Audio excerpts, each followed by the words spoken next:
Le Sahel a été un terrain de guerre depuis des décennies, marqué par des conflits incessants et l'attente d'une aide extérieure. Mais en 48 heures, 3 armées africaines ont pris les devants, renversant des décennies de dépendance.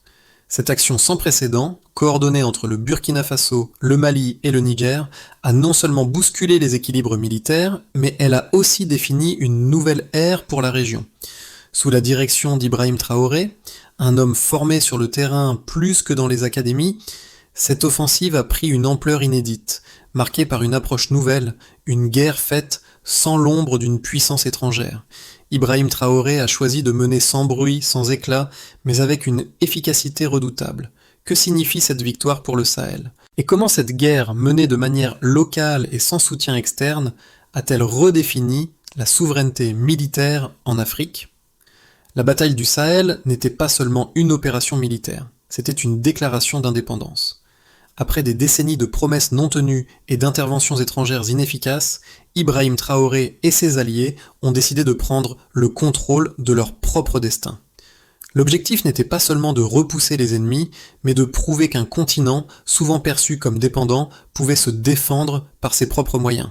La guerre, menée sans l'aide d'armées extérieures, a ouvert une nouvelle voie pour la souveraineté africaine. C'était une guerre menée avec une cohésion sans précédent, où des soldats de 3 nations unies par le même objectif ont prouvé qu'il était possible de réécrire les règles du combat. La question qui se posait alors était simple. Le Sahel pouvait-il réellement se défendre seul, ou cette offensive n'était-elle qu'un sursaut temporaire?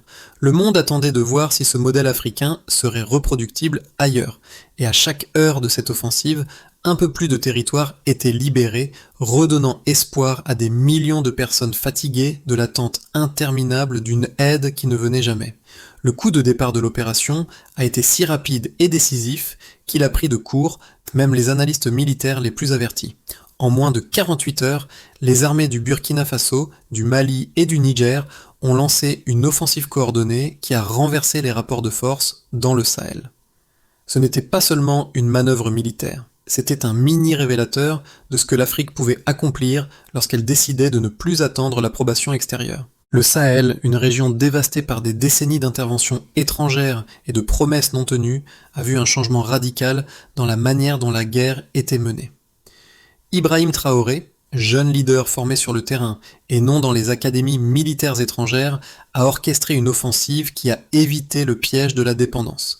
Le contexte qui a mené à cette opération est celui d'une région en proie à la violence et à la déstabilisation depuis des années. La présence de groupes djihadistes comme Al-Qaïda et l'État islamique a plongé les nations du Sahel dans une guerre sans fin, alors que les interventions extérieures se sont avérées inefficaces, voire contre-productives. Pourtant, c'est au cœur de cette tourmente que la solidarité régionale a pris forme. Le Burkina Faso, le Mali et le Niger, souvent divisés par des tensions internes et des rivalités historiques, se sont unis pour la première fois, déterminés à imposer leur propre stratégie militaire.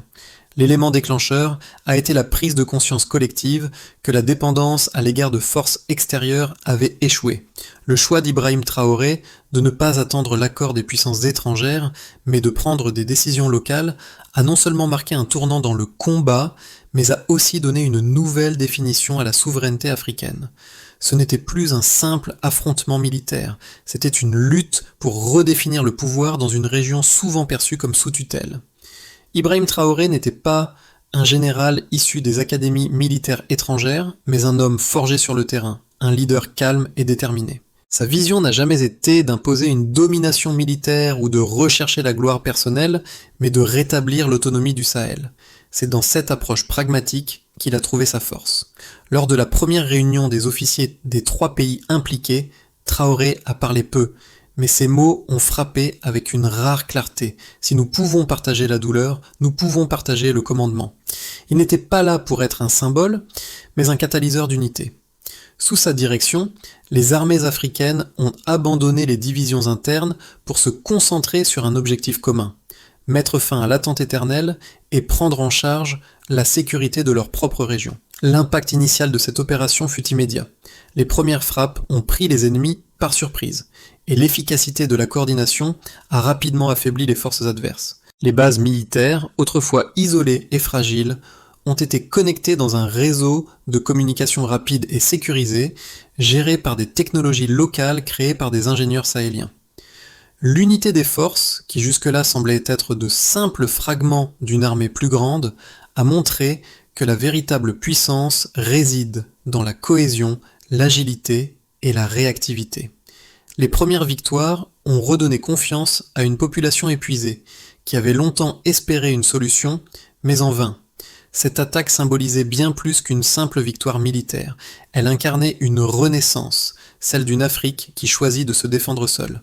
L'offensive lancée par les forces du Sahel le 4 octobre 2025 a été une véritable démonstration de force et de stratégie. Dès les premières heures, les armées du Burkina Faso, du Mali et du Niger ont frappé avec une rapidité inédite, faisant tomber les bases ennemies les unes après les autres.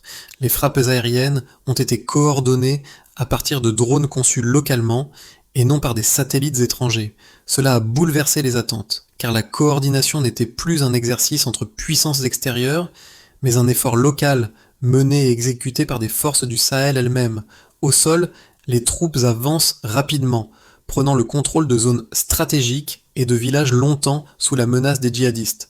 Les blindés nigériens, soutenus par des systèmes de communication cryptés, ont pu se déplacer sans difficulté, une première dans l'histoire de la guerre au Sahel. À l'arrière, les ingénieurs sahéliens ont joué un rôle clé avec la création de réseaux de communication et de surveillance adaptés aux conditions locales. Chaque décision sur le terrain a été prise de manière autonome, sans attendre d'ordre venu de l'extérieur. Cette agilité et cette capacité à s'adapter ont permis aux forces locales de prendre l'initiative là où d'autres opérations étrangères avaient échoué. Parfois en raison de la lenteur administrative ou de la dépendance aux technologies extérieures. À midi, les premières grandes victoires étaient déjà évidentes. Les colonnes motorisées des groupes terroristes avaient été détruites, les dépôts de carburant incendiés et les communications de l'ennemi totalement perturbées. Ce n'était plus une guerre d'usure, mais un combat rapide, dirigé par des stratégies locales avec une efficacité sans précédent. Le désert, qui jusque-là avait été un terrain de retraite pour les groupes armés, devenait le terrain de victoire des forces africaines.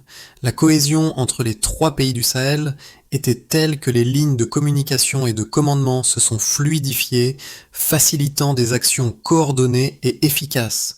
Les civils, qui avaient souffert des attaques incessantes des groupes djihadistes, ont commencé à revenir dans les zones récemment libérées. Les chiffres des déplacés ont commencé à baisser et les premières scènes de retour à la vie normale sont apparues.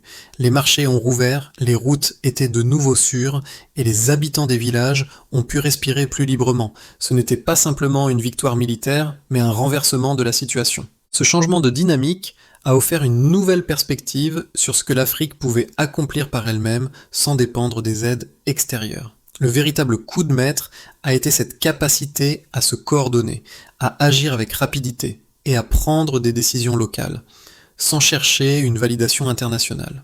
Ce qui aurait pu être perçu comme une simple offensive militaire est rapidement devenu un tournant historique. Le Sahel venait de prouver qu'il n'était pas condamné à attendre indéfiniment l'intervention extérieure. C'était une affirmation de souveraineté et une confirmation que les nations africaines pouvaient, par elles-mêmes, mener une opération aussi complexe et réussie. Mais la question restait. Comment maintenir cette dynamique sur le long terme et s'assurer que cette victoire ne soit pas un simple sursaut, mais bien le début d'un nouveau chapitre pour la région. Les résultats de l'opération menée par les armées du Burkina Faso, du Mali et du Niger ont été rapidement quantifiables, et les chiffres ont servi à illustrer l'efficacité de l'approche locale. En moins de 5 jours, les forces sahéliennes ont réussi à reprendre plus de 75% du couloir stratégique entre Tindiban et Arbinda, une région qui avait été un bastion des groupes djihadistes pendant des années. Ce taux de succès en termes de territoire récupéré dépasse largement les précédentes offensives menées par des armées étrangères, qui n'avaient pas pu se stabiliser au-delà de 12% de contrôle en moyenne après plusieurs mois d'intervention. Ce premier indicateur a non seulement démontré l'efficacité tactique des forces locales, mais il a aussi donné un coup de massue à l'idée que la région avait besoin de soutien externe pour stabiliser ces zones. L'un des indicateurs les plus significatifs a été la réduction des déplacements forcés des populations. Avant l'assaut, plus de 2,1 millions de personnes étaient déplacées à cause des combats incessants. En l'espace de 2 semaines après l'opération, ce chiffre a diminué de 8% par jour dans les zones libérées.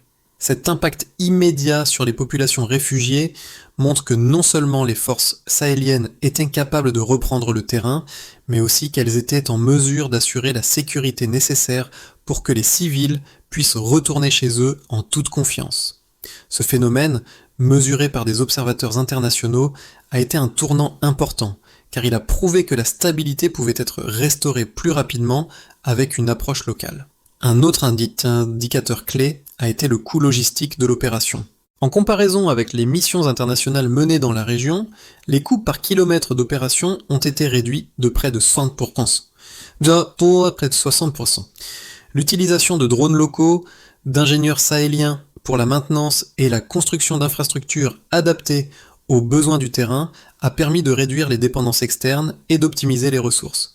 Cette économie en termes de coûts logistiques a non seulement facilité le déroulement de l'opération, mais elle a aussi prouvé qu'une approche autosuffisante et locale pouvait être bien plus efficace sur le terrain que les modèles internationaux coûteux et souvent ralentis par la bureaucratie. Enfin, un autre résultat quantifiable a été la rapidité avec laquelle l'information a circulé. En moins de 72 heures après le début des frappes, le récit de la victoire a franchi la Méditerranée et a été repris dans les principaux think tanks européens. Cette vitesse de diffusion de l'information, alimentée par des réseaux sécurisés développés localement, a joué un rôle clé dans la perception de l'opération. L'efficience avec laquelle les informations ont été traitées et partagées a permis de maintenir la pression sur l'ennemi et de renforcer le moral des populations locales, mais aussi de prouver que la technologie, développée sur place, pouvait rivaliser avec celle des puissances étrangères. Lors de cette offensive, 2 points de vue opposés ont émergé parmi les analystes. Certains ont salué l'opération comme un tournant historique pour la souveraineté africaine, tandis que d'autres ont mis en doute la durabilité de ce modèle sans appui extérieur. Le premier argument soutenant l'approche sahélienne repose sur l'efficacité indéniable de l'opération. En seulement 48 heures, des pays autrefois considérés comme dépendants ont démontré qu'ils pouvaient non seulement mener une offensive militaire de grande envergure, mais aussi gérer la logistique et la coordination sur le terrain de manière autonome. Les réussites sur le terrain, telles que la reprise rapide des territoires clés et la réduction des déplacements forcés, sont des indicateurs de l'ampleur du changement qui s'opère dans la région. Il devient difficile de soutenir que l'Afrique ne pourrait pas jouer un rôle plus central dans sa propre sécurité sans avoir besoin d'une présence étrangère permanente. Cependant, les sceptiques pointent le manque de ressources et les sanctions potentielles qui pourraient fragiliser la stabilité de cette alliance. Ils soulignent que si cette victoire peut paraître impressionnante à court terme, la vraie question réside dans la capacité à maintenir cette dynamique sur le long terme, surtout face à l'isolement diplomatique ou aux pressions économiques qui pourraient surgir. De plus, les rivaux politiques internes et les tensions frontalières, bien qu'atténuées par la coopération militaire actuelle, restent des sources potentielles de fractures.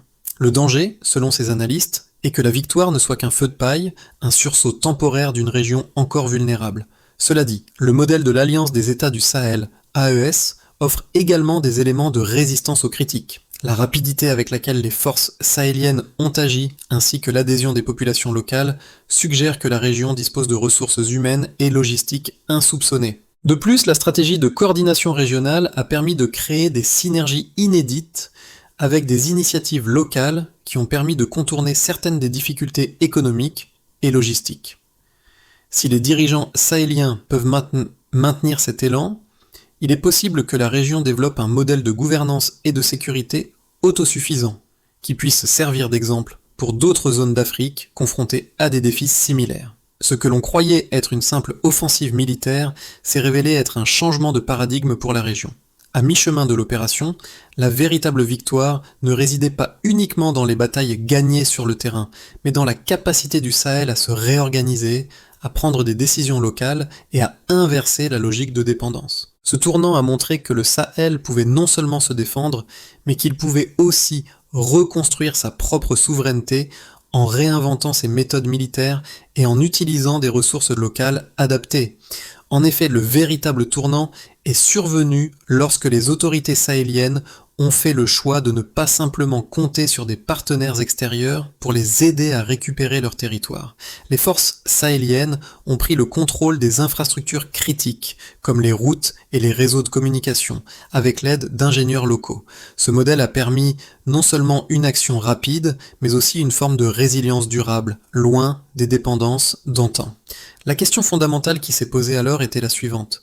Ce modèle pourrait-il s'étendre à d'autres aspects de la vie politique et économique du Sahel, au-delà du seul domaine militaire? L'impact de cette offensive a été ressenti bien au-delà du terrain militaire, avec des conséquences tangibles sur la vie quotidienne des habitants du Sahel. Les premières zones libérées ont vu un retour rapide de la population déplacée, un signe fort de la restauration de la confiance et de la sécurité. Là où les rapports précédents faisaient état de millions de réfugiés, la situation a commencé à s'améliorer rapidement. Les chiffres des déplacés ont chuté de manière significative dans les zones sécurisées, avec des taux de retour avoisinant les 8% par jour. En parallèle, les marchés, qui avaient été désertés pendant des mois, ont rouvert, les échanges ont repris et les familles ont commencé à reconstruire leur vie. Cela a été un élément clé de la victoire. Les habitants n'étaient pas simplement libérés de l'occupation des groupes djihadistes, mais ils ont aussi commencé à reprendre leur quotidien dans un environnement moins chaotique, ce qui a renforcé l'efficacité de l'opération militaire. Sur le plan économique, l'impact a également été substantiel. Avant l'opération, les pertes économiques dues aux attaques incessantes des groupes armés étaient énormes, avec des secteurs entiers paralysés.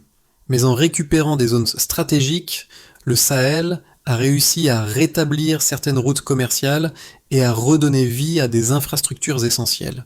Une reprise économique a eu lieu, même si fragile, permettant à l'économie locale de redémarrer. Les industries agricoles, auparavant dévastées par les conflits, ont commencé à se relancer et les premières récoltes ont été visibles sur les terres autrefois abandonnées. Bien que ces résultats soient encore loin d'une reprise complète, ils ont ouvert un espace pour la reconstruction. Les conséquences diplomatiques ont également été frappantes. Le succès de l'opération a attiré l'attention du monde entier, remettant en question le modèle d'intervention militaire extérieure. L'Europe, les États-Unis et la Chine, qui avaient historiquement été les principaux acteurs militaires dans la région, ont dû réévaluer leur rôle. Le récit du Sahel, désormais protagoniste de sa propre sécurité, a bouleversé les attentes. Mais à un niveau plus profond, il a posé la question de la dépendance et de la souveraineté. Si une région en crise pouvait mener seule une opération de cette envergure avec succès, pourquoi ne pourrait-elle pas gérer d'autres aspects de son développement politique et économique ? Cette question a secoué les bases de la doctrine qui stipule que l'Afrique a besoin de partenaires extérieurs pour survivre. Le Sahel, par son action et son efficacité, a offert une réponse radicale. Il est possible de se défendre seul, de redéfinir ses propres priorités et de chercher des solutions endogènes. L'avenir du Sahel, après cette opération décisive, semble ouvert à plusieurs scénarios. Les forces locales ont prouvé qu'elles pouvaient agir rapidement et efficacement, mais la question de la pérennité de cette autonomie reste en suspens. 3 trajectoires principales peuvent se dessiner pour l'avenir immédiat de la région. Le premier scénario, et probablement le plus réaliste à court terme, est celui de la consolidation prudente. Après la victoire militaire, les États membres de l'Alliance des États du Sahel, AES, chercheront à stabiliser la situation en s'appuyant sur la solidarité régionale. Les gouvernements des 3 pays devront éviter les divisions internes et gérer les tensions frontalières avec précaution. Le retour à une forme de normalité pourrait prendre plusieurs mois, voire années, car les infrastructures doivent être reconstruites et les tensions politiques résolues. Ce scénario offrirait une stabilité relative mais fragile, car il dépendra de la capacité des États à maintenir l'unité et à gérer les difficultés économiques sans trop de soutien extérieur. La question reste de savoir si ces pays pourront éviter de retomber dans les dépendances passées, en particulier en matière de sécurité et de ressources. Le deuxième scénario est celui de la transformation structurelle. Ce scénario optimiste imagine que le succès de l'opération se traduira par un changement radical dans la gouvernance et la coopération régionale. Les jeunes officiers formés lors de l'opération, tels que ceux sous la direction d'Ibrahim Traoré, diffuseront leur savoir-faire dans d'autres pays du Sahel et au-delà. Les corridors économiques entre les trois pays pourraient se développer, créant une intégration régionale plus forte, soutenue par une plus grande indépendance énergétique et numérique. Ce scénario verrait le Sahel devenir un modèle de souveraineté et de coopération africaine, capable de se défendre et de se gouverner sans dépendre des puissances étrangères. Un tel tournant entraînerait une transformation de la politique et de l'économie de la région, avec de nouvelles opportunités pour les jeunes générations. Le dernier scénario, plus sombre, envisage la fracture politique. Malgré les succès militaires, des tensions internes pourraient émerger, notamment en raison de pressions économiques et diplomatiques. Les sanctions économiques de la communauté internationale, les rivalités internes et la gestion des ressources limitées pourraient mener à des divisions. Les anciens partenaires étrangers, bien que critiques pendant la guerre, pourraient parfois chercher à réintégrer la région dans une logique d'assistance externe. Ce scénario n'est pas inévitable, mais il demeure un risque palpable. Il pourrait également survenir si la guerre contre les groupes djihadistes venait à redémarrer, rendant la stabilité régionale encore plus fragile. L'impact de cette victoire ne se limite pas aux seuls acteurs politiques et militaires. La population sahélienne, longtemps laissée dans l'attente d'une aide extérieure, a vu un changement profond dans sa perception du pouvoir et de la souveraineté. Pour les millions de civils qui ont enduré la violence et la déstabilisation des dernières décennies, le retour de la paix dans certaines régions a apporté un sentiment de soulagement inédit. Les familles qui avaient fui les combats ont commencé à revenir, à retrouver leurs terres, leurs maisons et, plus important encore, leur dignité. Ce retour à une forme de normalité a eu des répercussions profondes sur le moral des populations. Là où la peur régnait, l'espoir a commencé à fleurir. Les jeunes, qui avaient vu leur pays pris en otage par des conflits interminables, ont trouvé un nouvel exemple de ce que pourrait être un avenir sans dépendance étrangère. Ibrahim Traoré, en tant que figure de proue de cette offensive, est devenu un symbole de leadership local, ancré dans la réalité du terrain.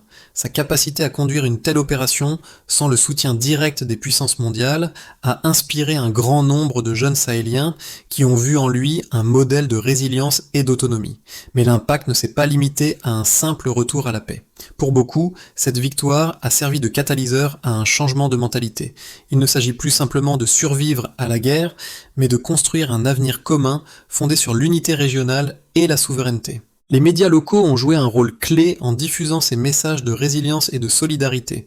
Et la phrase « l'Afrique se défend » est rapidement devenue un cri de ralliement à travers le continent. Après cette victoire militaire, la tâche ne se limite pas à célébrer le succès sur le terrain. Le vrai défi réside désormais dans la gestion de cette victoire et la transformation des résultats obtenus en un processus durable de reconstruction et de développement. La feuille de route pour l'avenir du Sahel repose sur 5 axes essentiels qui permettront à la région de consolider sa souveraineté et de garantir sa stabilité à long terme. Le premier axe porte sur la sécurité endogène. Il est crucial que chaque pays du Sahel renforce sa capacité à mener des opérations militaires autonomes sans dépendance à l'égard des puissances extérieures. Cela implique non seulement de continuer à former des troupes locales, mais aussi de développer des technologies de défense adaptées aux réalités du terrain, comme les drones sahéliens et les réseaux de communication cryptés utilisés pendant l'offensive. Le deuxième axe concerne la reconstruction civique. Les priorités doivent être la restauration des services publics de base, en particulier l'éducation et la santé, car une nation ne se reconstruit pas seulement par la force militaire, mais aussi par l'investissement dans son capital humain.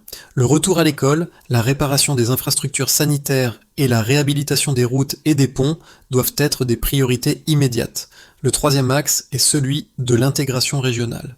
Il est impératif que les pays du Sahel, à travers l'Alliance des États du Sahel, renforcent leurs mécanismes de coopération. Cela inclut la mise en place de réseaux de transport, d'énergie et de communication communs, ainsi que la création d'une véritable zone économique sahélienne. Le quatrième axe consiste à promouvoir une économie de terrain. Cela implique de convertir les zones précédemment occupées par les groupes armés en terres agricoles et de favoriser le développement d'industries locales qui permettent aux pays du Sahel de se développer sans dépendre de ressources extérieures. Enfin, le cinquième axe est celui de la mémoire collective. Il est essentiel de documenter les luttes et les victoires du Sahel pour que les générations futures comprennent la valeur de cette indépendance. Cela passe par la création de musées, de mémoriaux et d'une éducation qui célèbre la souveraineté retrouvée et l'unité régionale. Ces 5 axes de développement forment une base solide pour que le Sahel puisse non seulement se relever de la guerre, mais aussi prospérer et assurer sa stabilité dans les années à venir. La victoire du Sahel, bien plus qu'une simple opération militaire, marque un tournant dans l'histoire de la région. Là où l'attente et la dépendance étaient devenues des normes, un nouveau chapitre s'écrit, une page d'autonomie et de résilience. Ibrahim Traoré, sans chercher la gloire, a incarné ce tournant avec une humilité remarquable. Mais cette victoire ne se mesure pas uniquement en termes de territoires récupérés ou de groupes armés délogés. Elle se mesure dans les sourires retrouvés sur les visages des populations qui, pour la première fois en des années, peuvent vivre sans la peur constante d'être attaquées. C'est dans les rues de Ouagadougou, Bamako et Niamey que le véritable changement se fait sentir.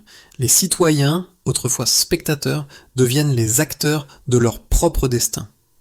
Le Sahel ne s'est pas seulement battu contre des ennemis externes, mais contre des décennies de soumission et de découragement. Aujourd'hui, c'est une région qui se relève, qui se réinvente et qui s'affirme. Cette victoire n'est pas la fin, mais un commencement. Elle ouvre la voie à une nouvelle ère, marquée par l'unité régionale, la souveraineté retrouvée et surtout l'espoir. Le Sahel a choisi de ne plus attendre. Il a décidé de prendre son avenir en main. Le Sahel a prouvé que l'autonomie n'est pas un rêve lointain, mais une réalité qui peut se forger dans la poussière du désert et au cœur des batailles. Si cette victoire n'était que le début, il appartient maintenant à chacun de nous, au sein du Sahel et au-delà de soutenir ce mouvement pour qu'il perdure.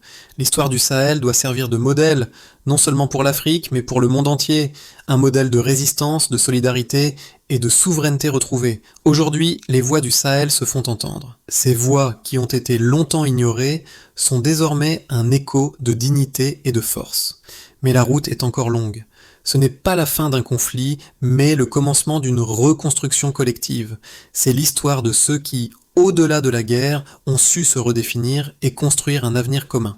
Si vous croyez en cette transformation, si vous voyez dans l'avenir du Sahel une opportunité pour un monde plus équitable, il est temps de soutenir cette dynamique. Partagez cette histoire, engagez-vous dans cette voie, car ensemble, nous pouvons écrire le prochain chapitre.